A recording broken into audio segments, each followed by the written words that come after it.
அழகிய வயல்வெளிகள் மற்றும் மின்னும் நதிகளுக்கு மத்தியில் அமைந்துள்ள ஒரு சிறிய கிராமத்தில் ஆச்சி என்ற ஞானமுள்ள மூதாட்டி வசித்து வந்தார்.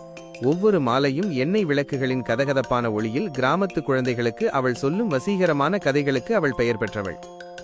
ஒரு நட்சத்திர இரவில் குழந்தைகள் அவளை சுற்றி கூடியிருந்த போது ஆச்சி தொடங்கினாள். ரொம்ப காலத்துக்கு முன்னாடி கார்த்திக் என்றொரு தோமான கடின உழைப்புள்ள விவசாயி வாழ்ந்து வந்தார்.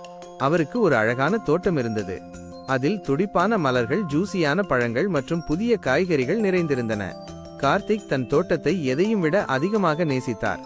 மேலும் அதை மிகுந்த கவனத்துடன் பராமரிப்பதில் தனது நாட்களை செலவிட்டார். ஒரு நாள் தரையில் கிடந்த ஒரு சிறிய பளபளப்பான விதையை அவர் கவனித்தார். அது அவர் பார்த்த எந்த விதையையும் போல இல்லை, மென்மையான மாயாஜால ஒளியுடன் பிரகாசித்தது. கார்த்திக் ஆர்வமாக அதை தனது தோட்டத்தில் ஒரு சிறப்பு இடத்தில் நட்டு அன்புடனும் நம்பிக்கையுடனும் தண்ணீர் ஊற்றினார். அவரது ஆச்சரியத்திற்கு விதை ஒரே இரவில் முளைத்தது. சில நாட்களில் அது அகன்ற மரகத இலைகள் மற்றும் ஒரு பெரிய மொட்டுடன் ஒரு அற்புதமான செடியாக வளர்ந்தது. மொட்டு வானவில்லின் அனைத்து வண்ணங்களுடனும் பிரகாசித்தது. மேலும் அது ஒரு சாதாரண மலர் அல்ல என்பதை கார்த்திக் அறிந்தார். அவர் பொறுமையாக காத்திருந்தார். ஒரு நாள் காலையில் சூரியன் உதித்தபோது மொட்டு மெதுவாக விரிந்து ஒரு மூச்சடைக்கக்கூடிய தாமரையை வெளிப்படுத்தியது. ஆனால் இது ஒரு சாதாரண தாமரை அல்ல. அதற்கு 1000 இதழ்கள் இருந்தன, ஒவ்வொன்றும் பனித்துளி போல மின்னியது. மேலும் அதன் இதயத்தில் ஒரு சிறிய தங்க நிற ஒளிர்தல் மெதுவாக துடித்தது.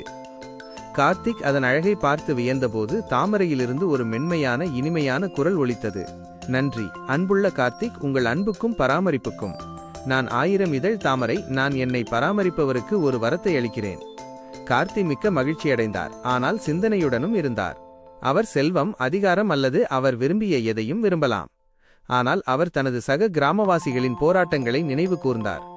உங்கள் பயிர்களுக்கு மழை தேவைப்பட்டது, மற்றவர்களுக்கு நல்ல ஆரோக்கியம் தேவைப்பட்டது. மேலும் சிலர் மகிழ்ச்சிக்காக ஏங்கினர். ஒரு மென்மையான புன்னகையுடன் கார்த்திக் தாமரையை பார்த்து சொன்னார், அன்புள்ள 1000 இதழ் தாமரை, எனது முழு கிராமத்திற்கும் செழிப்பையும் மகிழ்ச்சியையும் விரும்புகிறேன். அனைவருக்கும் ஏராளமான அறுவடைகள், நல்ல ஆரோக்கியம் மற்றும் மகிழ்ச்சியால் நிறைந்த இதயங்கள் இருக்கட்டும். அவர் பேசியவுடன் தாமரையிலிருந்து வந்த தங்க நிற ஒளிர்தல் தீவிரமடைந்தது.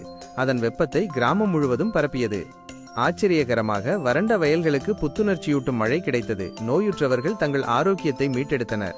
மேலும் அமைதி மற்றும் மகிழ்ச்சியின் அலை அனைவரையும் சூழ்ந்தது. அன்றிலிருந்து கார்த்திக்கின் கிராமம் செழித்தது. மக்கள் அவரது தன்னலமற்ற தன்மையையும் கருணையையும் ஒருபோதும் மறக்கவில்லை. 1000 இதழ் தாமரை அவரது தோட்டத்தில் தொடர்ந்து பூத்து கொண்டிருந்தது. அவரது தூய இதயத்தின் மற்றும் கொடுப்பதன் மந்திரத்தின் அடையாளமாக. ஆட்சி முடித்தார். ஆகவே என் அன்பான குழந்தைகளே, நாம் பெறுவதிலிருந்து அல்ல, நாம் கொடுப்பதிலிருந்துதான் மிகப்பெரிய மகிழ்ச்சி வருகிறது என்பதை நினைவில் கொள்ளுங்கள். கார்த்திக்கை போல உங்கள் இதயம் கருணையுடன் இருக்கட்டும். உங்கள் செயல்கள் தன்னலமற்றவையாக இருக்கட்டும். நீங்கள் உண்மையான மகிழ்ச்சியை காண்பீர்கள். குழந்தைகள் தூக்க கலங்கிய கண்களுடன் ஆனால் ஆச்சரியத்தால் நிறைந்த இதயங்களுடன் ஆட்சிக்கு நன்றி தெரிவித்தனர்.